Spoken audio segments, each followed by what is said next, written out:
people are critical of, they'll say that, just because, lifting weights is bad for you, bodybuilding is bad for you, being lean is not beneficial. They kind of have this sort of belief that there's bodybuilders are dropping dead all the time. And some of that happens. We see some of these guys dying early, but I think there's some confounding factors there. Some of it may be heavy drug use and maybe some of the other things that are going on and just the lifestyle in general.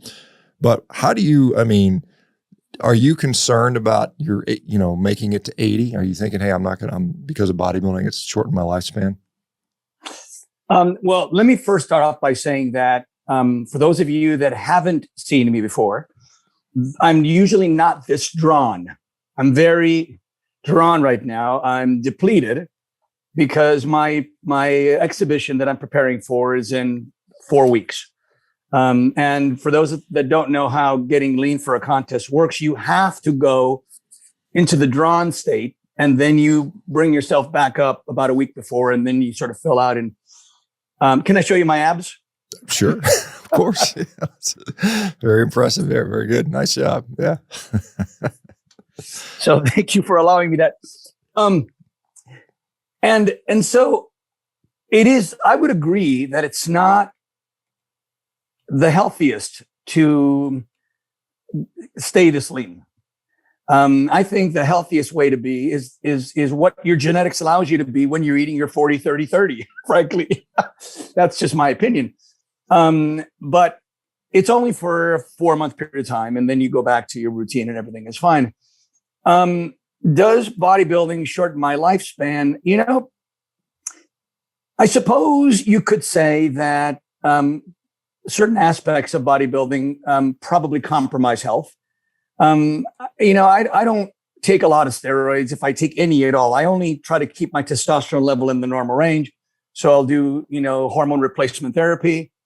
If my thyroid level drops below normal, I'll bring that back up again. Basically, I'm looking at my blood tests and the effects of a diet, of a calorie restricted diet, force your body into kind of a preservation mode. And so it's trying to lose muscle. So it's pushing down your testosterone level. It's pushing down your thyroid level.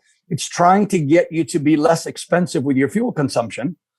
And so I don't think that's unhealthy. I would say it's probably unhealthy to allow it to stay too low. And so I do watch my health. I don't do things that other bodybuilders do. I don't take insulin. I don't do crazy, diuretics, and I don't do stuff like that. I've never liked the idea of it. But will what I've done so far make me live to, let's say, 80 instead of 100?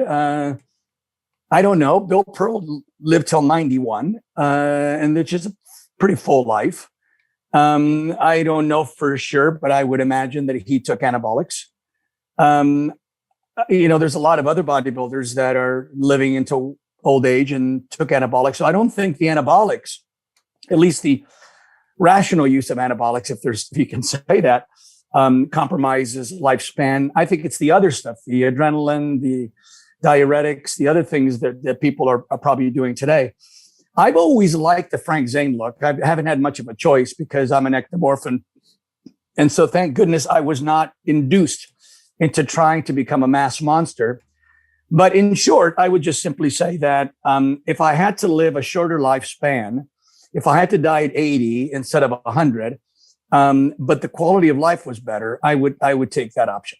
Yeah, I think most people, particularly when you look at, does an extra 10 years living, in a really sort of compromised state, is it worth it? And I think most people say, and I think Frank Zane's still out there lifting, and I think he's now 80 or something like that. He's somewhere in that age range. Yeah. So he's been always been a sort of a classic, guy that like you said, he wasn't a giant guy, but very aesthetically put together pretty well. As far as, and again, most of this audience are not bodybuilders, never will be, and probably never has any aspirations to do that. But what are some common things for people to sort of focus on?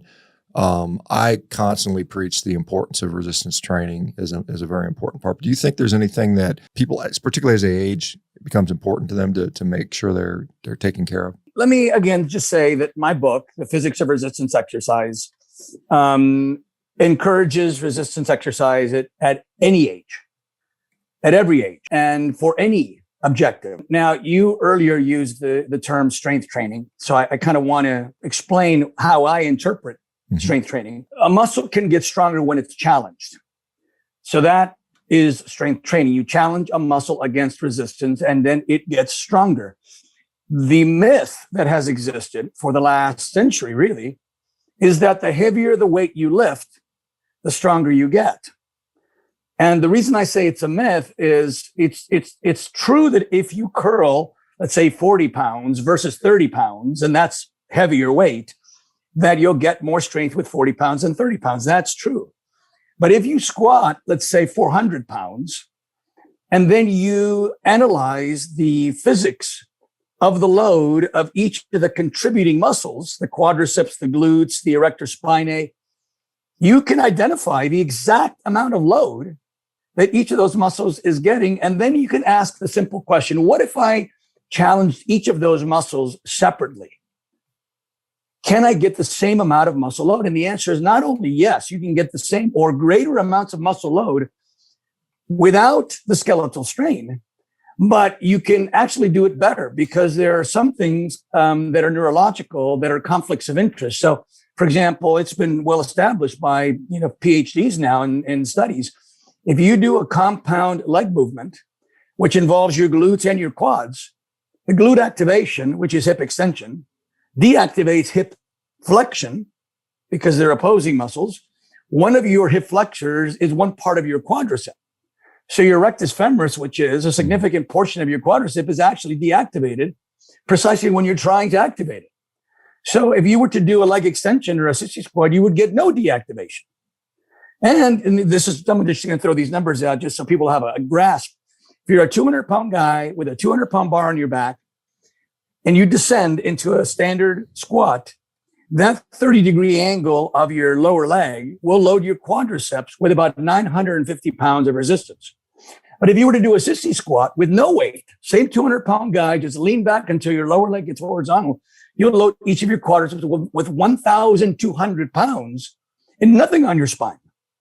So you can get more muscle load with less weight and less skeletal abuse if you understand the physics behind resistance exercise.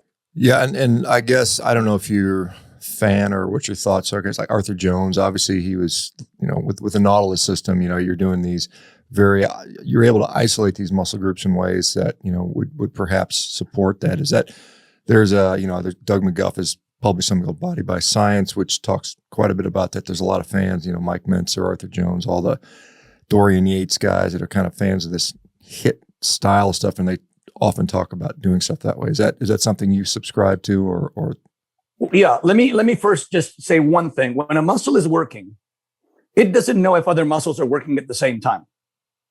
So the notion that isolation exercises are not as good as compound exercises is ridiculous on its face, because muscle doesn't benefit from a simultaneous participation of another muscle somewhere else. All it knows is it has a job to do. Is it doing it well? Is it early phase loaded? Is it full range of motion? Is it working to maximum capacity, et cetera? HIIT has nothing to do with isolation. HIIT has to do with intensity. HIIT has to do with, is it better to do one set or two sets that are all out versus 10 sets that are 80 or 90% effort? And I think that even Ellington Darden has now come out and said, we were wrong about that. They've done studies now that have shown that if you take a set to absolute failure, that it's less beneficial than if you work at 90, 95% maximum effort, because up until that point, you have a lot of metabolites, which are the burning and the fatigue and the lactic acid. And then once you get to failure, then you start producing a high degree of calcium ions, which actually damages the muscle, forcing you to take a longer period of time before your next workout, which now screws up your frequency thing, because it's best to work a muscle once every 3 or 4 days when it's at the peak of the supercompensation phase, and then it starts to come back down. So if you work the muscle so hard that you've got to rest 5-6 days before you can work it again, you've missed that peak.